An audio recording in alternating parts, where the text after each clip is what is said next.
Oh, no, Dave. Mike? Got you on the court, man, yeah. Austin, just to start with the play that seemed to have the entire arena and all your teammates excited. Was that a moment of improvisation going behind the back to finish there? At what point when you're coming out of the court does it occur to you to pull out a Pete Maravich type of? Things like that. Things like that kind of just happen sometimes.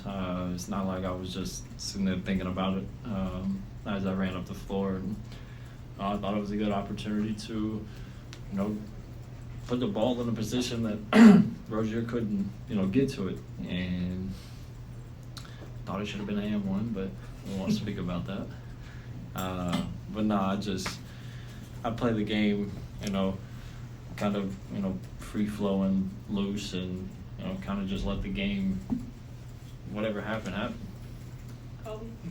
Austin, yeah, I think it was you, D'Lo, Max, Seawood, and Rui who closed out that third quarter, and LeBron and AD had to come back in for the rest of the game. Just what did you guys feel about, I guess, the confidence that Darvin had in you guys to lean on you guys, not just to close out the third, but also start the fourth too?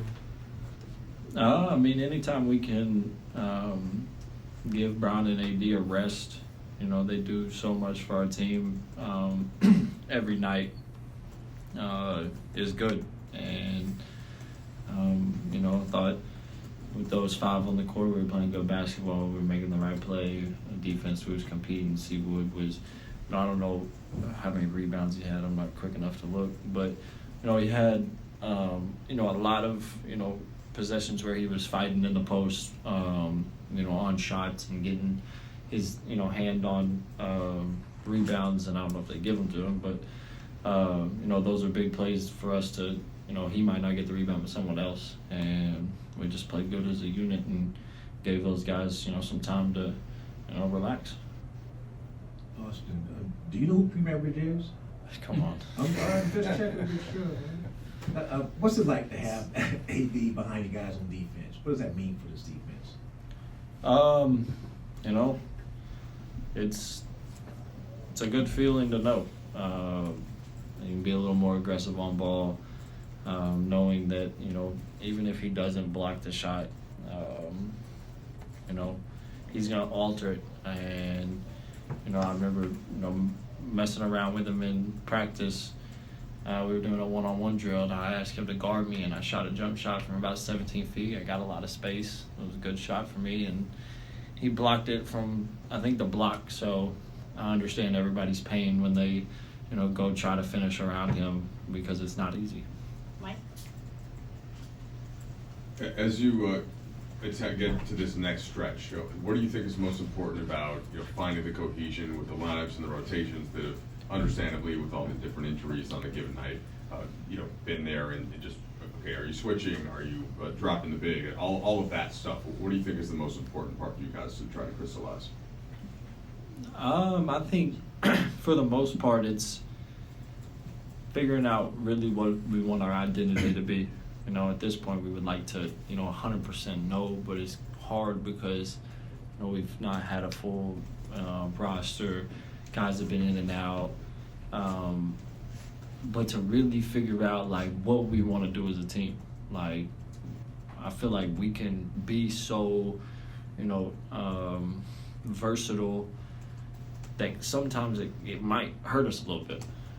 Because, if we stick to one thing and just get really, really good at that one thing and then expand from that, I think will become, a huge problem. Like I said the other night, I, believe that every time we step on the court that, we can beat anybody we play. But just figuring out really what our identity is, in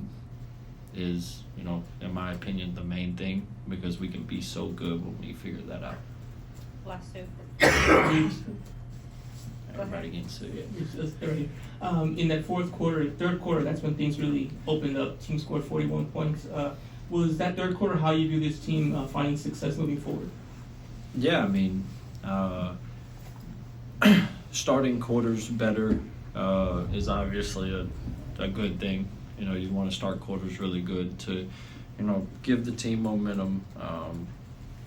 for, you know, the first part of the game, and then obviously coming out of the third quarter, you know, you always kind of think of back, or I do, to when Golden State was, you know, so good that the third quarter was theirs. Like, that was the quarter that they could be down 5 at half, but they were going to be up 10 to end the third, and then after that, just compete after that. So I think Bron coming out in the third quarter and being super aggressive, you know, kind of set that tone.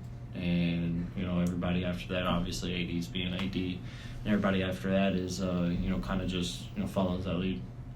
Last question, Daniel. Hey Austin, obviously you and D'Lo have played together a lot going back to last season, but how much does the focus change when it's you two leading like a bench unit as opposed to being in the starting lineup alongside LeBron and AD? I mean, for me, you know, I've been coming off the bench, so it's not really anything new to me. But trying to implement, you know, such a good player like D'Lo to the, you know, second unit is good for us, and it's, you know, it's an opportunity for us to, you know, have a great opportunity to really win those bench points, all the, you know, statistical categories, and you know, give those guys opportunities to breathe, like Bron and AD. But like you said, you know, we played alongside each other last year, went to the Western Conference Finals, and felt like we, you know, competed at a high level, and, you know, hopefully we can continue to do that. And you know, at the end of the day, the main thing is to win basketball games, and, you know, that's all that anybody really cares about. Thanks, Austin.